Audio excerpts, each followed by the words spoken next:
chisme político.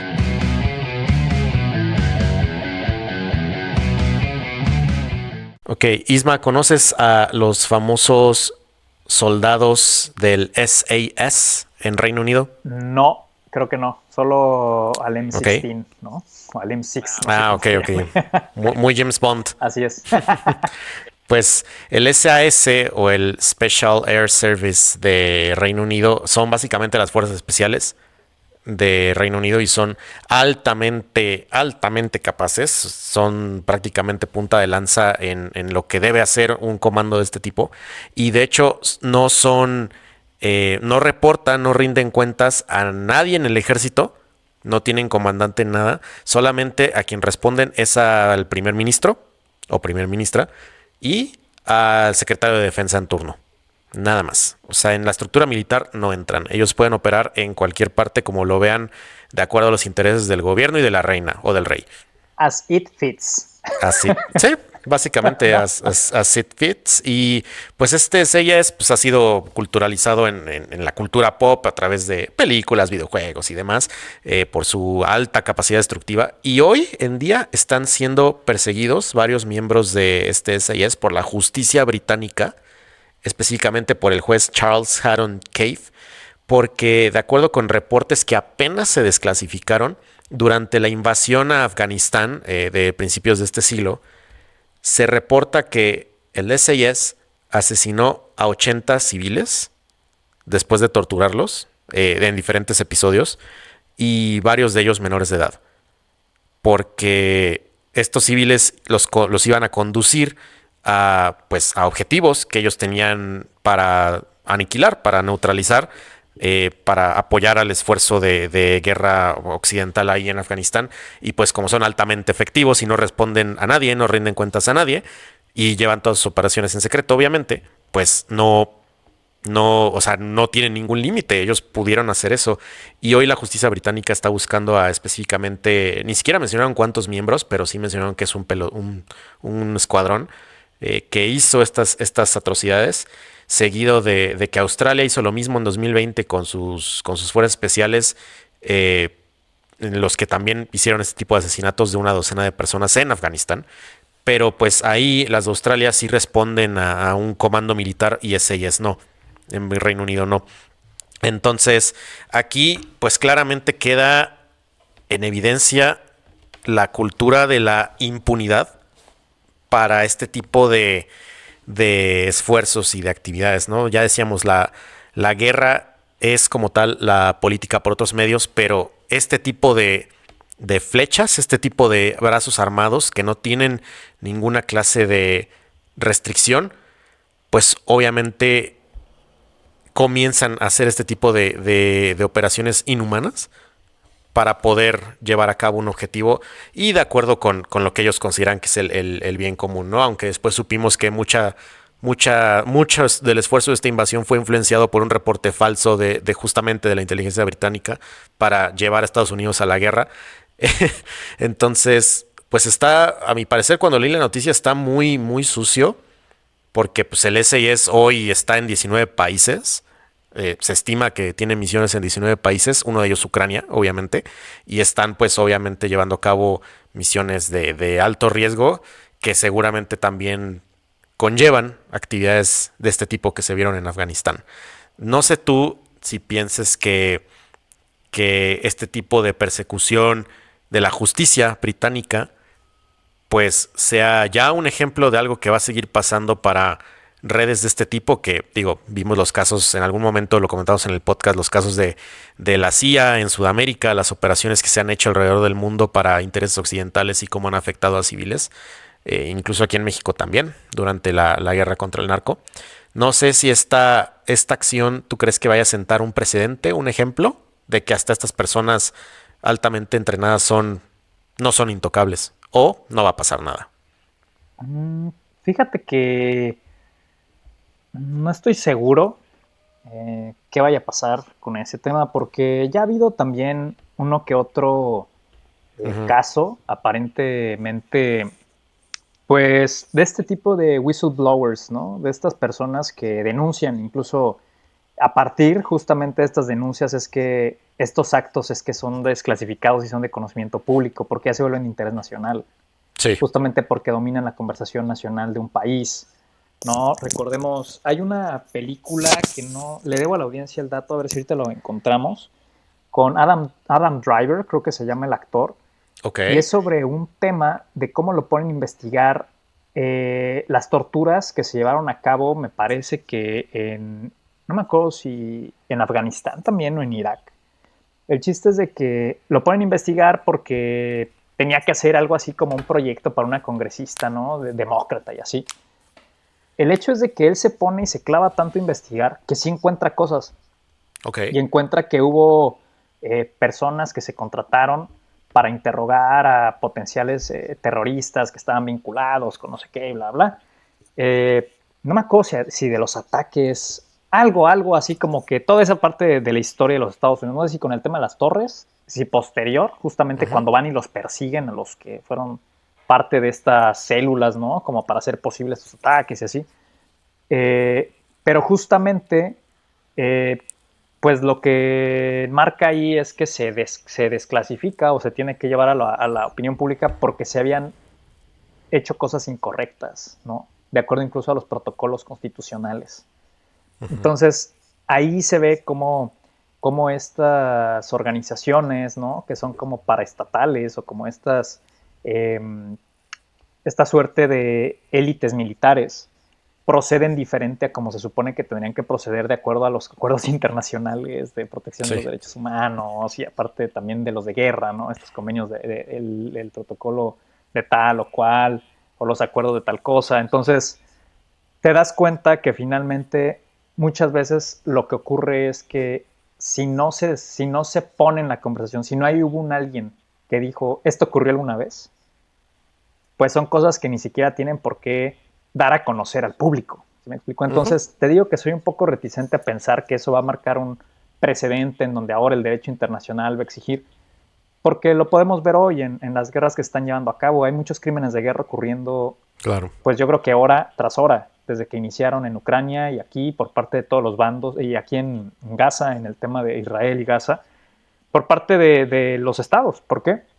Porque pues al final creo que como tendrían que ser perseguidos tantos temas, claro que en 10, 15 años vamos a ver una película sobre lo que ocurrió un día en una guerra en Ucrania, y así como romantizamos ver las batallas de Verdún o etcétera, con películas que hoy están súper producidas, pues no sé, como un soldado mató a 300 alemanes resistiendo en un pueblo francés cuando se quería liberar a Francia del régimen de ocupación.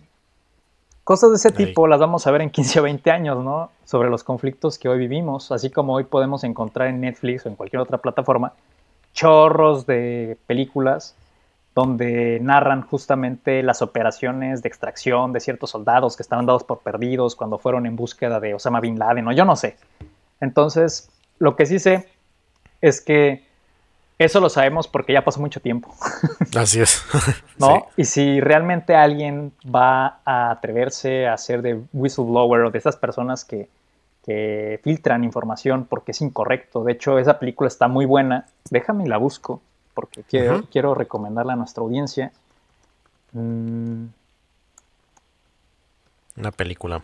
Pero sí, justamente enmarca muy bien que la única manera en que esto ocurrió, o sea, la forma en la que se dio a conocer todo esto, pues solamente fue porque alguien se tomó en serio el investigar e ir a las últimas consecuencias con un costo político para su jefa, con un costo político para la persona que era como un burócrata, por decirlo así, de alto nivel. O sea, puso por encima de la justicia. Credenciales de acceso. Exacto. O sea, como, no me acuerdo cómo se llama en inglés, pero como estas personas que dicen, yo desde mi conciencia tenía que haber, pues ahora sí que dar a conocer esto, ¿no? Porque esto no se puede seguir haciendo. Y como estos statements, ¿no? Como estas declaraciones vitales o como estos actos de vida que son de clear conscience, ¿no? Como una conciencia limpia. Lo que pudimos ver con Julian Assange, por ejemplo, que más allá de una cuestión en donde ellos quieran sacar una raja política en, oye, pues si tú me das tal puesto me callo, o lo que quiero es avanzar en mi carrera, si quieres ya bajo la mano, etcétera. En realidad lo hicieron desde el hecho de hacer un cambio, por decirlo así, ¿no? Se llama The Report, creo. Exactamente, The Report. The Report, Tienes por Adam razón. Driver. Y Sí. es muy buena película porque enmarca muy bien este tipo de procesos y cómo en realidad a nadie le conviene, ¿no? Como que se den a conocer y cuestan muchísimo y los tratan de apagar desde esferas muy altas porque encenderían las alertas, ¿no? De lo que realmente representa el sistema democrático en alrededor del mundo y cómo operan este tipo de equipos de alto nivel militar. Entonces, pues al final me parece que no creo, honestamente, que algo vaya a cambiar. Ok. Creo que es Yo uno de también. estos ejemplos también como de que algo ocurrió, pero si vemos que eso salió a la luz es porque hay mil cosas atrás, Sí. similares, que ni siquiera las hemos visto y nunca las vamos a ver, ¿no? Entonces no soy tan optimista en ese sentido. Yo tampoco. La verdad es que ante tanta crisis de seguridad que hay en todos lados, pues obviamente creo que los estados toman, instrumentalizan las armas que puedan para llevar a cabo la persecución de sus propios intereses, ¿no? Y pues hablando de crisis de seguridad, quería en este chisme político contarte sobre, ya pasando a tema, sobre los tres candidatos presidenciales que tenemos, las dos candidatas y el candidato, Claudia Sheinbaum, Xochitl Gálvez y Jorge Álvarez Maínez, firmaron juntos, bueno, o sea, no en el mismo lugar, pero vaya, pusieron sus firmas en un pacto, en una especie de tratado que se llama Compromiso por la Paz, que la Iglesia Católica pues pidió y fue el principal impulsor de este compromiso, en el cual mencionen que pues que las fuerzas políticas del país se alineen para acabar con pues la terrible situación, el terrible espiral de la violencia que vivimos hoy en día en México. Y pues por ahí los tres, algo que a mí personalmente no me sorprendió y me sorprendió al mismo tiempo.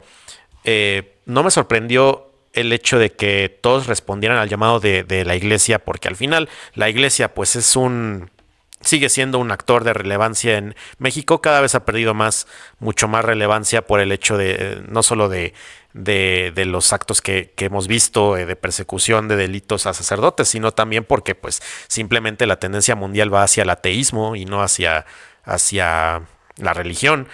Pero lo que sí me sorprendió un poco fue que los tres firmaron pues casi sin reservas. Quien más tuvo reservas fue Claudia Sheinbaum, porque evidentemente en este compromiso pues se señala una situación pues caótica de violencia en el país, y pues es una que la candidata pues propiamente menciona como una consideración pesimista de cómo le ha ido el país, ¿no? Entonces, es la única reserva importante que llegué a ver. Fuera de eso, los tres la aceptaron, la firmaron, y pues en la conferencia del Episcopado Mexicano dijeron, nos vamos a alinear a esto. Quien obviamente aprovecharon para tirarse, Xochitl tirándole a Sheinbaum, Sheinbaum tirándole a todos y Jorge también tirándole a todos, en el sentido de que él dice que pues simplemente las dos candidatas de la vieja política, como le dicen en su partido, pues obviamente hacen todo con miras a su preferencia electoral y no a una viabilidad de sus campañas o de sus proyectos de nación. Y él menciona, pues, Xochitl quiere emular a Bukele y Sheinbaum quiere continuar la estrategia que no está funcionando, en sus palabras, ¿no? Así dice. Entonces, yo aquí pretendo que toquemos lo que han llevado de propuestas, pero pues quería arrancar con esta del Pacto por la Paz. No sé aquí cuál sea tu lectura al respecto de lo que han dicho de seguridad, de Xochitl con la megacárcel que quiere hacer, y pues Sheinbaum continuar con la política actual. Sí, de entrada yo creo que pues hay una realidad en México que es que efectivamente la violencia y y la parte de la impunidad son moneda corriente en el país. Sí, Eh, pues ahora sí que más allá también de los grupos delincuenciales, me parece que eh, la historia que tenemos que retomar es justamente de unos años atrás, ¿no? O sea, para poder explicar el estado de las cosas que hoy se viven, tenemos que recordar que justamente México, desde la década de los 70s, 80s más o menos, comienza a ser un productor fuerte de drogas, o sea, en este caso de marihuana, empieza a asociarse también con temas de los cárteles en Colombia para poder traficar la cocaína como un país de trasiego hacia los Estados Unidos, etcétera. Es decir, me parece que donde hay un punto de inflexión en esto que pareciera ser una vocación, no digo que de país, pero sí pues de nicho para México, pues precisamente por su frontera con los Estados Unidos, que no estoy muy seguro si es el país que más consume drogas o uno de los principales, justamente pues es natural que siendo la única frontera territorial hacia abajo, que es de donde viene justamente esta oferta de productos, pues México juegue un papel preponderante en la logística y también incluso en su producción, como lo sabemos todos por la historia, ¿no? de lo que se sabe ya hoy en día, de lo que fueron los primeros cárteles o las organizaciones criminales que justamente se escindieron y cómo hoy en México hay una infinidad de organizaciones del tipo que no había justamente en esas décadas, ¿no? Eran muy pocos, no había organización, se empezó a pensar más en cómo hacer más dinero y entonces se estableció pues todo un mecanismo logístico y bueno, eso también ha evolucionado con la tecnología finalmente y con lo que también representa las barreras propiamente judiciales, como lo fue el mecanismo de extradición, que también representaba para los mexicanos realmente el peligro de ya no salir, ¿no? de la cárcel en esas épocas incluso, hablando de los 80s y así, y como también los dispositivos pues de vigilancia también han de alguna manera, pues no sé si reducido, pero al menos sí vuelto más caro, ¿no? El trasiego. Es decir, hay más vigilancia, hay más espionaje por parte también de los grupos o cuerpos policíacos especialmente dedicados a la lucha contra las drogas de un lado y del otro de la frontera. Ha habido más colaboración entre los países. Entonces, creo que el punto de inflexión viene justamente cuando en 2008, con Calderón, se establece la iniciativa Mérida. Y es ahí cuando parte del plan es justamente confrontar directamente ya a estas organizaciones.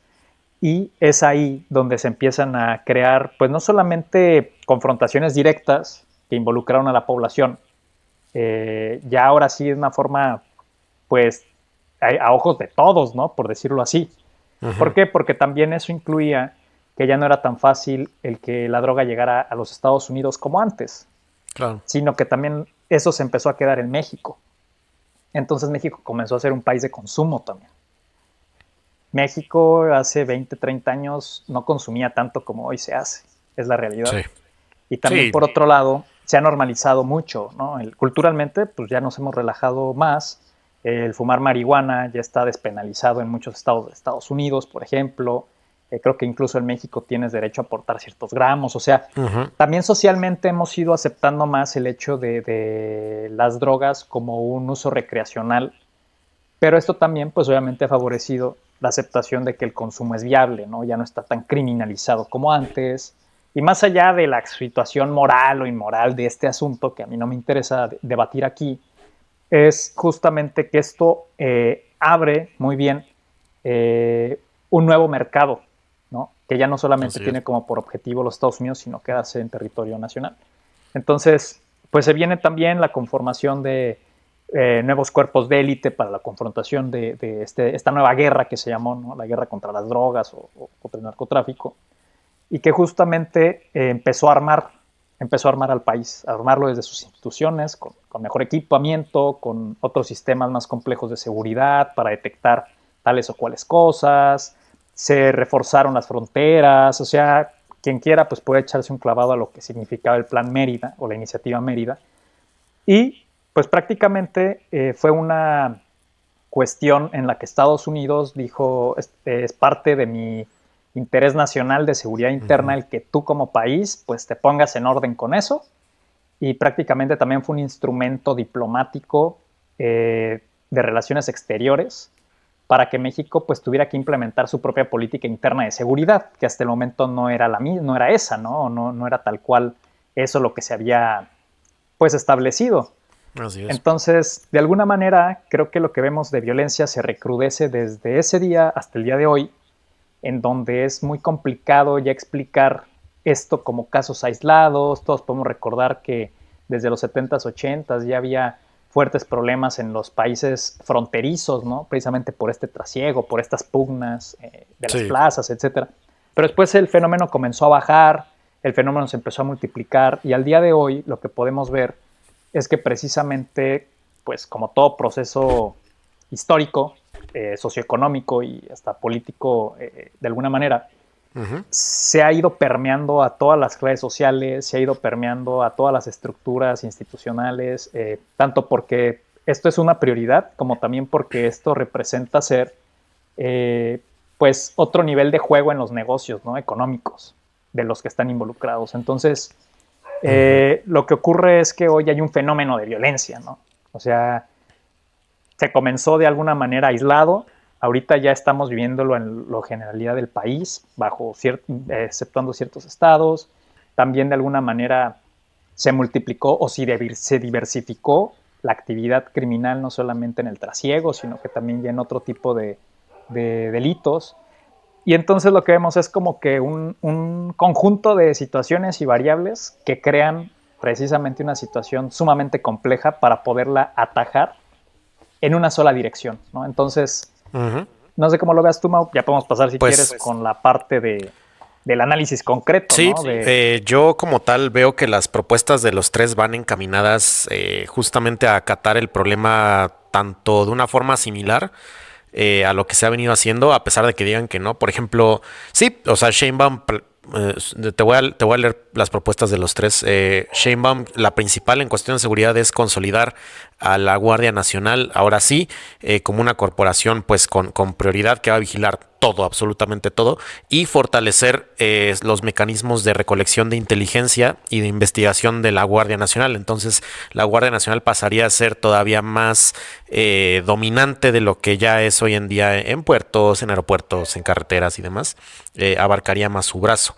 En contraste, pues por ahí Xóchitl busca, como ella dice, desmilitarizar al país y volver a poner a la Guardia Nacional pues al mando de los civiles, no de los militares, y procurar que la policía, en cambio, la estatal y la local, subirles el salario hasta 20,000 pesos con seguro de vida privado y becas para que tengan pues una carrera más, pues, más realizada, y planea construir, como le critica Álvarez Maínez, emulando a Bukele, construir una megacárcel de alta seguridad y de alta tecnología donde se metan a los criminales más peligrosos, y las cárceles de hoy en día sean únicamente para pues criminales de cuello blanco, como dice, ¿no? Lavado de dinero, por ejemplo, robo y demás.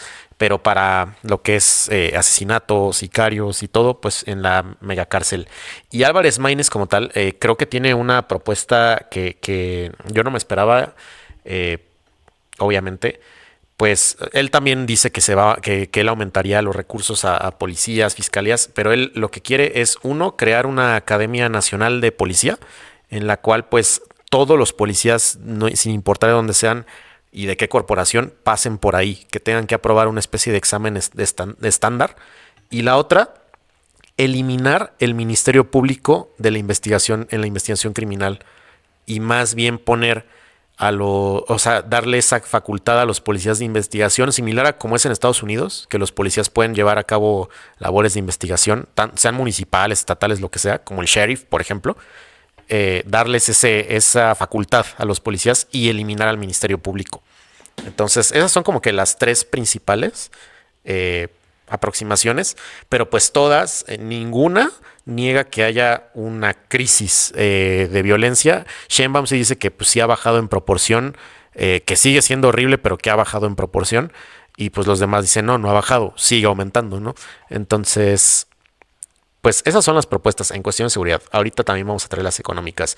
Yo honestamente creo que cualquier aproximación que ellos estén aquí diciendo tiene que tomar en cuenta a las drogas como un problema de salud pública y no un problema de seguridad.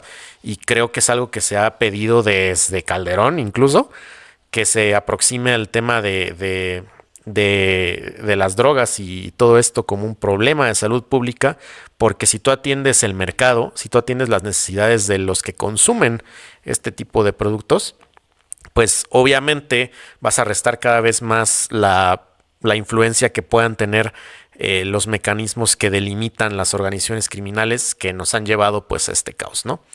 No sé tú cómo veas estas propuestas y esa lectura. Sí, sí, bueno, de Claudia Sheinbaum creo que pues está como en un vericueto, ¿no? De alguna manera, porque pues le está apostando a la continuidad. Me parece que también es muy, así como cuando llegó también Andrés Manuel López Obrador, ya no se podía retirar al ejército de las calles, porque precisamente tú lo retiras y es como si tuvieras una herida con un torniquete. Claro, Estás eso sí. tratando de contener de alguna manera el fenómeno, retiras de repente todo así y se te viene un chorro de sangre. Entonces, creo que lo que hizo fue tratar de reconfigurar la estrategia. Sin embargo, podemos ver que los militares siguen en las calles, quizá bajo otro orden, con otro tipo de manuales, de procedimiento, incluso con nuevas capacitaciones sobre derechos humanos. Y todo esto es algo que propiamente es mejor que antes en ciertos sentidos y en otros no lo sé, no soy tan letrado en los temas específicos de cómo se han configurado estos cuerpos.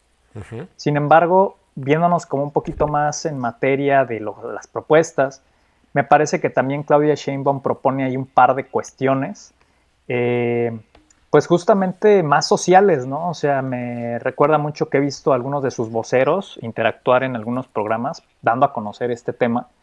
Y pues lo que pasa es que están apostándole a resolver las causas, ¿no? O a atender las causas es lo que ellos mencionan. En este atender las causas, al parecer también hay como una forma de continuidad en los programas sociales. ¿Por qué? Porque se ha dicho muchas veces que es precisamente por la falta de ingreso económico, la falta de, ya más que de oportunidades y de acceso a ellas, el hecho de que en México es muy fácil, ¿no? No tener un trabajo, por ejemplo, e involucrarte en estas situaciones para poder generar un ingreso.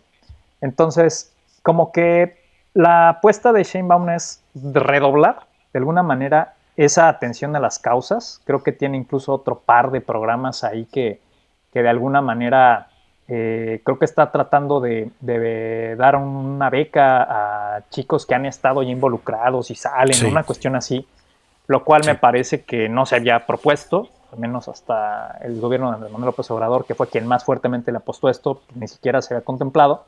Entonces, sí representa una doble apuesta, ¿no? Al decir, vamos sobre ese camino y es la única forma de salir adelante. Y por otro lado, me parece que, pues, también, o sea, la cuestión de la Guardia Nacional, pues, fortalecerla en algunas cuestiones. Creo que también mencionan muy bien lo que es el tema de mayor comunicación entre fiscalías y ahora sí como que tener mucho más, una mayor colaboración o vinculación en interdependencias, ¿no? O sea, entre lo que es la Fiscalía General de la República, lo que son las estatales, o sea, no sé si esto se llame inteligencia, no sé si esto se llame reforma justamente a los procesos judiciales, en cómo es que hasta el día de hoy operan, pero creo que esa aproximación legal más institucional también se requiere, ¿no? ¿Por qué? Porque precisamente me parece que el que pueda haber mayor transparencia en un sistema, no sé si universal, en donde una fiscalía pueda acceder a los datos de otra y así, sea peligroso o no, pero representaría mayor transparencia al menos, ¿no? Mayor eficiencia quizá, etcétera. Entonces como que le están apostando a eso. De hecho el exministro o el ministro en retiro Saldívar está justamente empujando mucho como ese cambio de visión, ¿no? Como mucho más en lo legal, como mucho más modernizado, más eficiente. Y me parece que es una buena aproximación. En el tema de Xochitl, pues propone, además que creo que sí propone esto de la megacárcel, duplicar elementos de la Guardia Nacional y creo que hasta quiere crear una universidad, ¿no? Como de la seguridad o algo así. Sí. En el tema de la para darles megacárcel, capacitación. exactamente, que creo que también lo establece Álvarez Maínez, pues me parecen honestamente propuestas propagandísticas. O sea, A mí también. lo que está haciendo Bukele en El Salvador, pues más allá de lo que se ha investigado bastante sobre sus acuerdos con las expandillas, o las pandillas más bien, que de alguna manera hizo acuerdos para pacificar el país, y su símbolo, porque en la propaganda se construye con símbolos, su símbolo es justamente la megacárcel que le ha servido para que incluso influencers de México vayan y hagan como que investigación, ¿no? De lo grandioso que es este monumento casi a la justicia, lo cual nada que ver. Sí, Luisito, te decimos, te hablamos a ti en este momento. Y sí, o sea, muchos de estas personas que están literalmente en la cárcel, en esa megacárcel, no tienen acceso a la justicia porque ni siquiera han iniciado sus procesos. Tal vez muchos ni siquiera saben concretamente de qué se les acusa, están retenidos de su libertad simplemente. Bajo sospecha. Ajá, bajo sospecha. Entonces, no es acceso a la justicia, no es la justicia llevándose a cabo, es simplemente mucha gente concentrada esperando que un día le llegue la justicia, que es algo que ya vivimos en México. Sí. En México hay muchas personas que están justamente en un proceso en donde ni siquiera tienen una sentencia tal cual, están en prisión preventiva desde hace muchos años, incluso décadas. Entonces, ¿qué es lo que sí se necesita? Hacer más eficiente el sistema penitenciario, hacer más eficiente el sistema de proceso judicial, para que todas estas personas pues no pasen tantos años ahí. No sé, son como cosas que me parecen que al proponer esto de la megacárcel, como ya hay una referencia que se está llevando a cabo con buenos resultados por parte de la población, de la aprobación poblacional o de los propios salvadoreños, Así que admiran a Bukele y que justamente pues de alguna manera lo respaldan, y esto le genera legitimidad, pues acá le apostaron a la fórmula fácil de decir, pues vamos a proponer algo que ya se está llevando a cabo, porque también estamos en ese extremo. Sin embargo, me parece que es muy mala la lectura en donde México no tiene las mismas condiciones de seguridad que El Salvador. Son otras condiciones, son otras variables, son otros fenómenos de violencia los que se dan allá, los que se dan en México.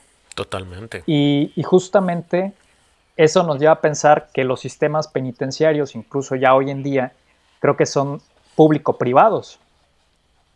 Esto también te lleva a pensar que entonces hay una corresponsabilidad del Estado, pero también de privados, para hacer que estas cárceles, de alguna manera, pues sean también mucho más observadoras de los derechos humanos, que tengan mayor tecnología quizá para tener una mayor, pues de alguna manera, vigilancia, ¿no? Ya de por sí hay varias cárceles que en México están consideradas ser de alta seguridad, ¿no? O de máxima seguridad. O hasta que sean productivas. Exactamente, o sea, creo que el enfoque más bien es el que tiene que cambiar, Sí. ¿no? O sea, el enfoque de realmente reintegrar a la gente que está privada de su libertad es lo que llevaría a un cambio social, porque esas personas van a salir un día y van a salir pues prácticamente desvinculados de su sociedad, pues a dónde van a ir a parar otra vez, ¿no? Muy seguramente, porque si no son reintegrados a la sociedad, de algo tienen que comer. Entonces, me parece que esa aproximación tiene que ser mucho más sensible, mucho más humana, mucho más socialmente aproximada a lo que nos podría beneficiar en un bienestar general como población. Es decir, a todos nos conviene que haya menos personas en la cárcel, pero también que las personas que salgan de dichos lugares, que vuelvan a retomar su libertad, sean personas que tengan mayor perspectiva de futuro que cuando entraron, porque precisamente muy probablemente muchos entraron porque no había perspectiva de futuro. Sí, la no mayoría había posibilidades o oportunidades para desarrollarse, y de manera desafortunada llegaron ahí por una u otra razón. Ahora, habría que investigar, y creo que eso es a lo que le apuesta Claudia Sheinbaum, y deberían de apostarle todos, o sea, eso independientemente de qué partido o qué liderazgo sea, a investigar por qué la gente llega ahí, a realmente tomar en cuenta cuáles son esas causas, a saber si la forma en que se abordan esas causas a través de proyectos o de programas realmente operables son los mejores. Ya hay mucho en el mundo que se sigue haciendo, o sea, hay demasiado del cual retomar y no empezar de ceros, pero definitivamente la situación en el país en cuestión de violencia y delincuencia, pues sí es grave. ¿En qué sentido? En que sí empieza a cortar también las dinámicas económicas propias de pueblitos, de ciudades, y eso hace crear un círculo vicioso, ¿no? Porque mientras menos emprendimientos haya, menos empleos se van a generar o autoempleos se van a generar. Y entonces esa gente a qué se va a dedicar, ¿no? Entonces, no todos tienen acceso a trabajar en una empresa transnacional o en una empresa un poco más grande nacionalmente hablando, mexicana o etcétera, que digas, bueno, pues es una empresa con una estabilidad. Mucha gente tiene el sueño de emprender y qué bueno, pero hoy en día no sé si en todas las ciudades de México eso sea posible. Claro, sí. ¿No? Entonces, pienso que las propuestas son de alguna manera esbozos, como casi siempre suelen ser en las campañas. O sea, también la realidad es que en una campaña es muy difícil que un candidato se atreva a dar un esquema de 30 hojas por cada uno de sus ejes de seguridad, dentro de los cuales se componen 5 cosas, porque nadie los va a leer, Mau. O sea, No, siendo realmente honestos, muy pocos. ni Tú y siquiera yo nada nosotros más. los leemos. Si acaso podemos investigar un poco más para ir a fondo, para contrastar, pero algo así como, mira, ciudadano promedio, son 150 hojas que están muy fáciles de leer, tómate el fin de semana para que sepas. ¿Por quién Todos votar? tenemos que aceptar la realidad de que no hay tiempo, al menos durante de campañas estamos bombardeados, estamos hartos también.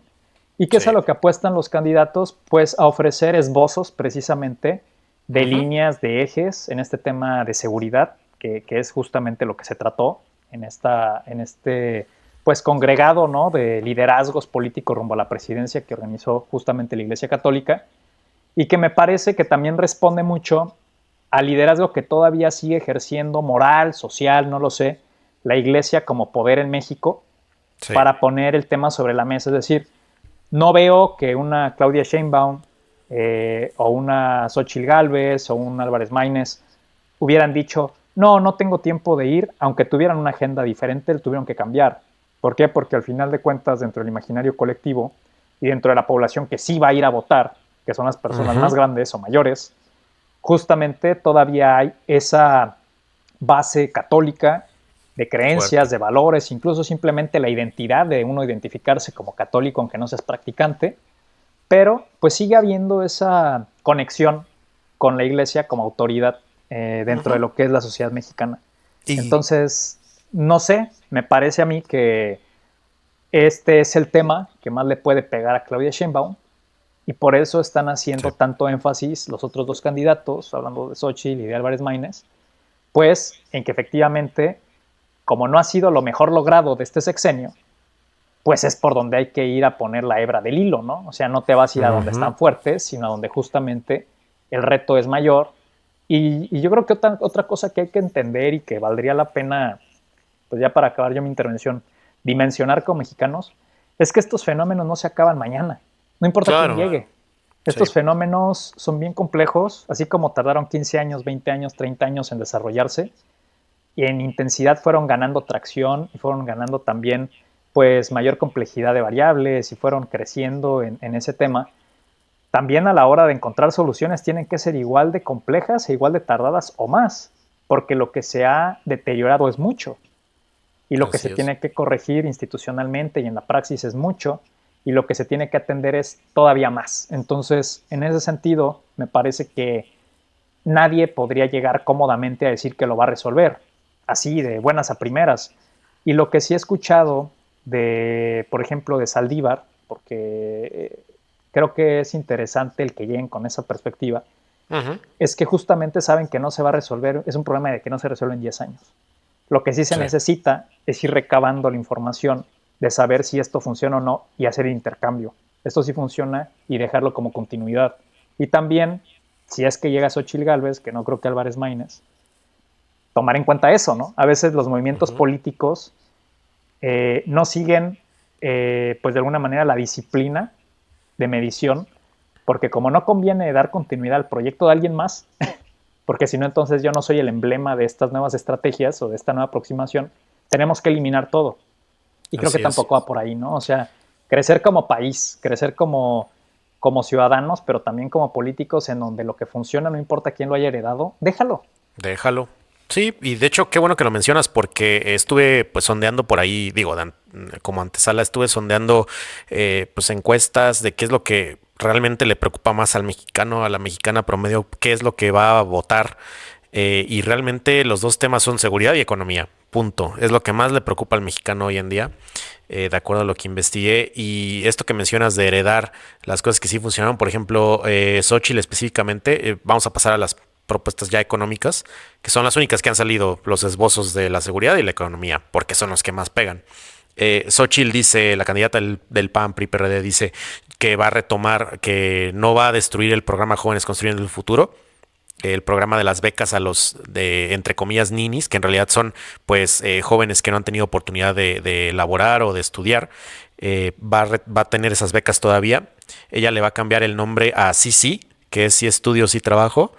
Piensa disminuir el monto de la beca, de hecho a la mitad, pero busca invertir ese dinero que se va a reducir, invertirlo en unas aldeas del saber, que son como una especie de, yo lo entendí que es como community college en Estados Unidos, como una especie de universidades pequeñas o de think tanks pequeños donde la gente va a poder ir a hacer, bueno, los jóvenes van a poder hacer diplomados o cursos y así, y al mismo tiempo usar estos recursos para hacer un programa complementario que se llama Paquete Arranques, en el cual a los jóvenes se les va a dar un estímulo de 120,000 pesos creo que cada 4 años, hasta que cumplan 29, me parece, con el cual van a poder iniciar su patrimonio e independizarse. Entonces ellos dicen, sí, tu beca va a ser reducida, vas a ganar 3,600 creo, al mes, pero vas a tener ese acceso a conocimiento y te vamos a dar una especie de bono para que tú lo tomes y te independices y hagas tu patrimonio, ¿no? Ante esta clara crisis que tenemos de vivienda, que ya habrá un episodio de eso, busca atacar por ahí. Sheinbaum lo que busca, pues, es obviamente mantener el programa como está, no moverlo, el de Jóvenes Construyendo el Futuro. De hecho, propone aumentar 1 millón más de becas. Propone crear y fortalecer más universidades Benito Juárez, que son estas universidades, pues, también de corte social, pero también busca crear dos nuevas universidades, la Rosario Castellanos, que va a ser exclusivamente, pues, para mujeres, y la Universidad de la Salud, que busca especializar todavía más al sector médico en este país y tener un poco más de alcance. Busca también crear un programa llamado Jóvenes se unen al barrio y un programa llamado Reconectando con la Paz, que justamente es más, atiende más al eje precautorio de la seguridad y no al punitivo. Como decíamos, no busca castigar, sino evitar que estos jóvenes caigan en actividades que los puedan hacer ser castigados, y busca que este programa, pues, haga que los jóvenes, pues, se involucren en la cultura, en el deporte, en el liderazgo social, para darles identidades distintas, para quitar un poco la idea de que tu identidad es la violencia, ¿no? Y en cambio, Álvarez Maínez, que, pues, igual no lo vamos a descartar, pero, pues, sí consideramos que es hasta ahora el menos probable en ganar la presidencia, pues su apuesta va muy privatizada, quiere privatizar créditos especiales para vivienda para los jóvenes. Entonces, específicamente que los jóvenes puedan aplicar a créditos de alguna manera subsidiados por el Estado, pero que sean específicos para la vivienda. Nada más para eso. Entonces quiere hacer este sistema de vivienda accesible para los millennials y centennials, así le dice. Y quiere hacer un programa o una bolsa de empleo nacional orientada al nearshoring. Entonces él quiere que todas estas empresas que se van a empezar a consolidar, que ya se están consolidando, de hecho, dado el bendito nearshoring, pues que tengan una bolsa de empleo masiva en la cual puedan recaudar, pues, mano de obra, ejecutivos y demás. Y pues también quiere asociar para la capacitación de estas personas, no solamente a los que ya están, que son como el Cebetis, el COVAC, las universidades politécnicas, sino también a instituciones privadas como el TEC de Monterrey, la Anáhuac, la UVM y demás, y pues las públicas de renombre como la UNAM y el Poli, ¿no? Entonces, pues están muy variadas. A mí me gustó mucho el hecho de que, digo, específicamente hablando de Sheinbaum, Xochitl, esta dupla, el hecho de que Xochitl dijera, yo no voy a desaparecer ese programa, me gustó eso particularmente. Lo que sí me daría, pues, mucha curiosidad saber es cómo o sea, cómo se va a llevar a cabo esto, cómo vamos a evitar, si ya sabemos que ha habido réplicas de becas de personas que no existen actualmente en la actual administración, ¿cómo vamos a asegurarnos de que no se repliquen también estos bonos gigantes cada 4 años, ¿no? Entonces, Sí, no, y yo ahí diría, güey, si yo fuera alguien que es recipiente de estas becas que Xochitl quiere recortar por la mitad, pues diría, no me conviene votar por ella, ¿no? O sea, creo que ella es una mala aproximación de la estrategia política que están dando, porque la percepción va a ser mal recibida, o sea, no sé cómo alguien lo pueda tomar a mejor que yo reciba menos dinero si está recibiendo el doble. Entonces de ahí, pues creo que no va a conquistar a nadie, no creo que enamore esa propuesta, pero también por otro lado, me parece que es muy interesante, pues, saber que lo que ya son derechos constitucionales, al menos en el caso de pensión de adultos mayores y lo que se ha podido avanzar, la gente ya no está dispuesta a rendirlo, ¿no? O sea, la gente ya no va a decir, oye, pues no importa si me lo quitas, porque además pues era algo de aprovechamiento circunstancial, porque lo propuso este gobierno y el siguiente no, sino que independientemente de cualquier gobierno que llegue, de cualquier color o de cualquier liderazgo, esto ya se quedó.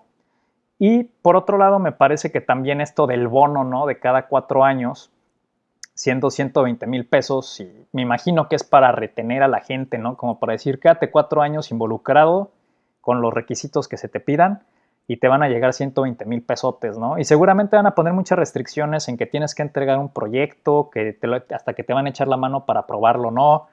Y eso también se va a prestar a mucha selección de que puede ser interpretada. O sea, es decir, tú no te lo mereces tanto como el güey de al lado, ¿no? Y el güey de al lado es el hijo de un político. Entonces, creo que le quita el carácter de universal, de alguna manera, porque precisamente es mucha lana, y aunque me la estén guardando para dentro de 4 años, gracias abuelita, honestamente creo que es mejor el dinero hoy, valiendo lo que vale hoy, que en 4 años 120,000 pesos, ¿cuánto van a valer con mi poder adquisitivo reducido por esta pinche inflación? Entonces, prefiero tener ahorita yo ese dinero, prefiero hacerlo crecer yo ahorita como pueda, o utilizarlo para los beneficios de poder ir a estudiar, porque también creo que es otra cosa que en estos esbozos no sé si no se intelige demasiado, pero es, oye, y ha habido un estudio de que por qué son 6,000 y tantos pesos. O sea, se ha puesto a pensar alguien que hasta cuántos años, personas y muchos jóvenes que han quedado huérfanos justamente por los temas de seguridad en México, muy probablemente sí, para seguir estudiando y no tener el apoyo de sus padres, requieren de 6,000 y tantos pesos para vivir, más así trabajar. Yo he conocido a gente así, que ya no tienen a sus padres y que lo único que les ha ayudado a poder seguir estudiando es que trabajan además en algún restaurante, siendo meseros, etcétera, o en un medio tiempo en alguna empresa, y tienen el ingreso económico asegurado como para incluso transitar a otros trabajos por 2,000 pesos más que les convengan más, pero no se quedan sin el dinero para comer al mes. Y ahí pueden seguir estudiando. O sea, sí hay de todo. También hay quien seguramente se chinga el dinero en otras cosas, pero honestamente no creo que sea la gran parte. También estas cosas, pues, son, ¿cómo te diré? Son oportunidades que supongo mucha gente también aprovecha, y al final no tienes 100 de 100 ni de una cosa ni de otra. O sea, son fenómenos que se dan también desde la toma de decisión personal. Pero por otro lado, esta fiscalización me parece que es un poco ridícula. Repito, o sea, ¿qué tal si con esa reducción de 3,000 pesos ya ahora sí ya ni siquiera llego a la escuela, porque en cuánto anda el camión?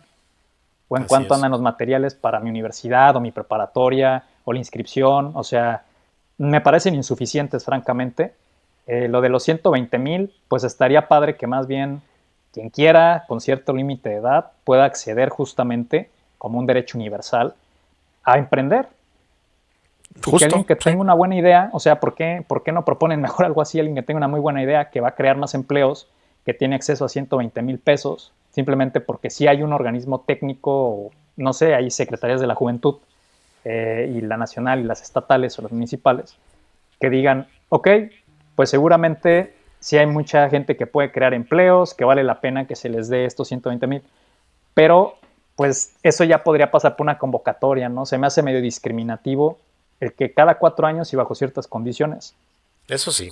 Pero que está bien y celebro que todos los candidatos vayan y pongan sus ideas concretas, de alguna manera concretas, para que podamos despedazarlas, podamos desmenuzarlas, podamos reinventarlas, podamos volverlas a subir. O sea, creo que para eso sirve el diálogo con la ciudadanía. Así es. Y que por otro lado, por ejemplo, Álvarez Maínez me parece que tiene un par de ideas rescatables también, en las cuales efectivamente se requiere, y también incluso Xóchitl con este tema de los institutos como de saber, como estas capacitaciones y diplomados, pero sobre todo que sean vinculatorios con empresas, ¿no?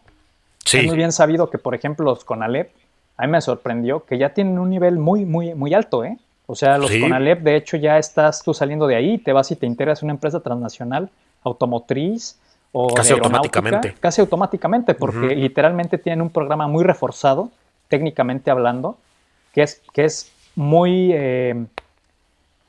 muy probado en que justamente las empresas están dispuestas a recibirlos porque ya vienen aprobados por el propio currículum educativo que tiene el CONALEP. Y esto pues es grandioso, porque así la gente, si dice yo ya necesito trabajar, pueden involucrarse al trabajo sin tener que echarse una carrera que implica mucho más arriesgue en el sentido de tu futuro, Claro. de los años que tienes que invertir, etcétera. Si en un futuro te capacitas más y quieres una ingeniería, qué chingón. Pero mientras tanto, si tú tienes necesidad de trabajar y sales bien consolidado, creo que es más fácil que ya de ahí subas otro peldaño, Así es. pero no eches una tirada tan larga hasta una ingeniería, ¿no? O sea, hay diferentes realidades y creo que también se tienen que crear propuestas para esas diferentes realidades, ¿no? O sea, es ilógico pensar que todo el mundo, solo porque ahora se dice que todos tienen que estudiar una carrera, a huevo tengamos que estudiar una carrera, ¿no? Hay mucha gente que es muy brillante, muy capaz, que teniendo una educación técnica, quizá puede emprender manufactura de tecnología muy simple, pero que la pueda manufacturar esa persona sola o 2 o 3 personas más, crear una mini empresa y ganar mucho más dinero que un ingeniero graduado de una universidad De renombre, ¿no? de renombre que se involucra en un mercado laboral de 12,000 pesos mensuales. Que es justamente la idea, digo, yo no adulo mucho a Elon Musk, realmente creo que pues es un personaje con varios tintes oscuros también. Sin embargo, una idea que a mí me gusta mucho en particular que él ha popularizado es la que cada vez se va a necesitar menos la universidad y está condenada a desaparecer porque pues realmente él dice en sus empresas pues tienen a personas brillantes que no estudiaron en una institución, que simplemente fueron autodidactas gracias a pues a lo que aprendieron en internet, literalmente lo que pudieron aprender por sus propios medios. Entonces él dice que más bien tienes que democratizar ese acceso a ese conocimiento y no a una institución que los va a moldear en Claro. alguna caja, ¿no? Y yo creo que justamente hay que pedirle a los candidatos, si nos llegan a escuchar, ojalá, Ojalá. que democraticen sus proyectos, ¿no? Que Sí, hagan lo más para que la mayor cantidad de gente se pueda beneficiar de todo lo que propongan, ¿no? O sea, de repente dicen, no, va a haber 10 convocatorias para 3 millones de pesos para 10 pelados. Güey, ándale. somos muchos millones en México, ¿no? O sea, es mucho más útil que mucha gente reciba un dinero que inmediatamente se puede ir a pagar un curso de inglés de su Sí. bolsa si es que su escuela no es la mejor en inglés, porque también pues no hay esa eficiencia de los sistemas educativos públicos en México, con lo que ya le cae cada mes, que no salga de la bolsita familiar económicamente hablando, para prepararse mejor. O sea, que me den a mí lo que se requiere para yo decidir mi futuro. Y yo creo que eso es lo que queremos personas que estamos todavía en los 30 incluso, pero Sí. estancados económicamente en un sentido de patrimonio, como bien menciona Álvarez Maínez. O sea, se requiere también hacer políticas públicas de acceso a la vivienda para la gente que ya está en otra etapa de vida y que no se queden como infantilizados de aquí hasta que cumplan 50, 60 años para por fin tener su propio espacio, ¿no? Literal. Y también Infantilizados. que la gente que tiene 18, 20 años y que muchos de ellos yo he escuchado, tengo familia que me dicen ya no quiero estudiar, que están muy jóvenes.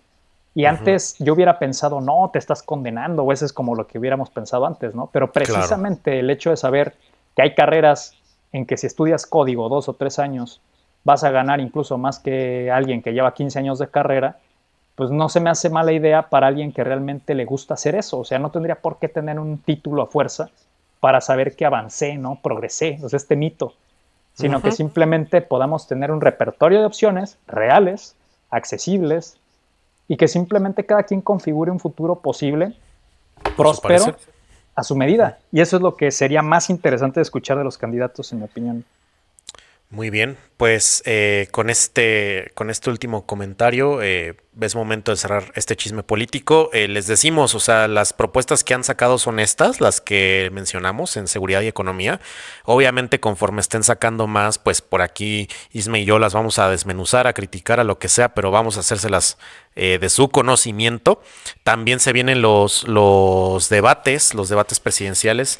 Y pues eso siempre son interesantes. A mí me gustaría ver algún día un debate donde los candidatos propongan y sean constructivos cada uno en sus ideas y generen pues conocimiento para el otro. Si yo fuera, por ejemplo, Maines, pues yo diría, bueno, tú, Xochitl, tú, Sheinbaum, que son las más probables en ganarme, pues fíjate que no debes de dejar pasar el tema de la vivienda para los millennials, ¿no? Por decir un ejemplo. O sea, el domingo 7 de abril es el primer debate presidencial en México y están obligados a participar o son descalificados de la contienda Los invito a verlo. Obviamente cuando pase el debate yo creo que vamos a tener aquí un episodio especial donde lo vamos a desmenuzar, vamos a ver qué podemos recuperar. Espero que terminemos riendo y no llorando ese día. pero, pero pues ya. No sé tú, Isma, si tengas algún último comentario. Yo creo que nada más como último comentario, ya se puso más buena la campaña, o sea, obviamente ya ahora sí arrancaron las campañas como tal. Ya Sí. podemos hacer análisis de lo que dicen los propios personajes, ya podemos hacer debate en las casas, ya podemos simplemente quejarnos también de lo que proponen y proponer sobre eso o algo diametralmente opuesto. O sea, creo que esto es un ejercicio en donde podemos tener diálogo, si no con esos líderes políticos, porque es de muy difícil acceso, sí como comunidad entre amigos, sí con la familia. O sea, creo que sí es importante educarnos políticamente, porque Así es. finalmente la política, aunque no te guste, se va a encargar de ti, de todos. Entonces es mejor involucrarse para decidir la política que aceptar lo que la política hizo con nosotros. Así es. Involúcrense también en las campañas de sus candidatos. Digo, no como tal involúcrense en las campañas, sino aprendan de lo que están mencionando sus candidatos locales. Recuerden que se eligen pues muchas presidencias municipales, muchas diputaciones locales y federales, y al final pues esos son realmente los que van a tener pues el tiempo de respuesta más corto a algunas de las necesidades de sus vecindarios, de sus colonias, de sus municipios, de sus estados. Entonces, pues muchas gracias por escucharnos en este chisme político. Nos vemos en el siguiente sábado. Bye. Chisme político.